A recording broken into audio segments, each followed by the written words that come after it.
Pengertian desain. Desain secara umum.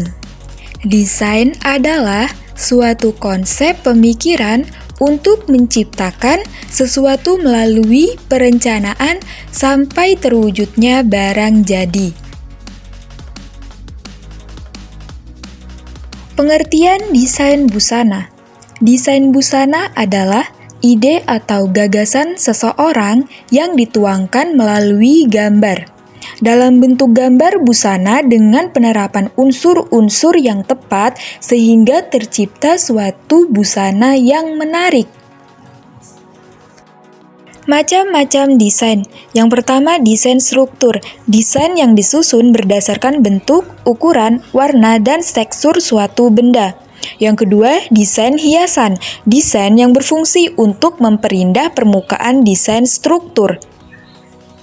Selanjutnya, desain fungsional. Desain yang dibentuk sesuai dengan fungsinya. Contohnya, saku yang berfungsi menyimpan sesuatu. Unsur-unsur desain ada 7. Yang pertama, garis. Kedua, arah. Ketiga, bentuk. Keempat, ukuran. Kelima, tekstur. Keenam, value atau gelap terang. Ketujuh, warna. Jangan lupa unsur-unsur desain tersebut harus diingat ya. Unsur desain yang pertama adalah garis. Garis merupakan gabungan dari titik-titik. Garis dibagi menjadi 2 macam, yaitu garis lurus dan garis melengkung. Selanjutnya yaitu fungsi garis. Yang pertama, membatasi bentuk struktur atau siluet. Yang kedua, membagi bentuk struktur ke dalam bagian-bagian pakaian untuk menentukan model pakaian. Yang terakhir yaitu memberikan arah dan pergerakan pada model. Dengan tujuan menutupi kekurangan bentuk tubuh seperti garis princess dan garis empire. Terdapat 2 macam garis, yaitu garis lurus, garis lengkung. Garis lurus adalah garis yang jarak antara ujung dan pangkalnya mengambil jarak yang paling pendek. Sifat garis lurus yaitu ketegasan, kepastian, kekakuan, ketegangan, dan kekokohan. Selanjutnya yaitu garis lengkung. Garis lengkung adalah jarak terpanjang yang menghubungkan 2 titik atau lebih. Sifat garis lengkung yaitu kelembutan, keluasan, keindahan, feminim, kesan alamiah, dan kadang-kadang bersifat riang dan gembira. Unsur yang kedua yaitu arah. Arah sangat erat hubungannya dengan garis. Semua garis mempunyai arah yaitu horizontal atau mendatar, vertikal atau ke atas, dan diagonal. Masing-masing arah garis memiliki efek yang berbeda-beda. Arah garis dapat digunakan untuk mengubah penampilan dan bentuk si pemakai. Contoh penggunaan arah adalah sebagai berikut. Misalnya, pada bentuk tubuh yang gemuk, sebaiknya menghindari arah mendatar karena dapat menimbulkan kesan melebarkan. Begitu juga dalam pemilihan model pakaian. Garis yang digunakan dapat berupa princess atau garis tegak lurus yang dapat memberi kesan meninggikan atau mengecilkan orang yang bertubuh gemuk tersebut. Unsur yang ketiga adalah bentuk.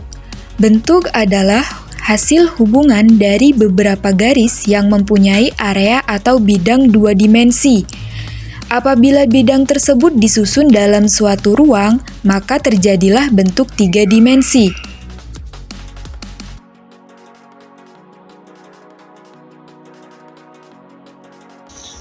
Macam-macam bentuk. Yang pertama yaitu bentuk naturalis atau bebas. Yang kedua bentuk geometris. Yang terakhir bentuk dekoratif. Bentuk naturalis adalah bentuk yang berasal dari alam. Contohnya seperti bunga, daun, hewan, gelombang, dan bentuk alam lainnya.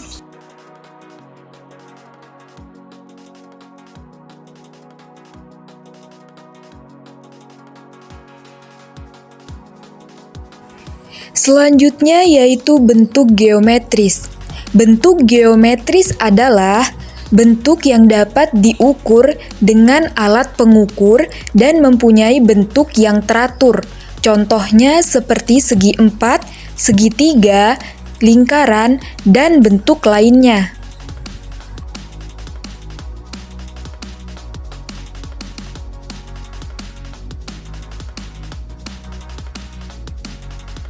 Selanjutnya yaitu bentuk dekoratif.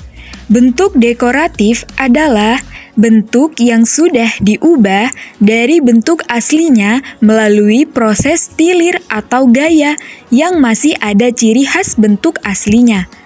Bentuk-bentuk ini dapat berupa ragam hias pada sulaman atau hiasan lainnya yang bentuknya sudah tidak seperti bentuk aslinya. Selanjutnya yaitu unsur yang keempat adalah ukuran. Garis dan bentuk mempunyai ukuran yang berbeda karena ukuran panjang atau pendeknya garis dan besar kecilnya bentuk menjadi berbeda.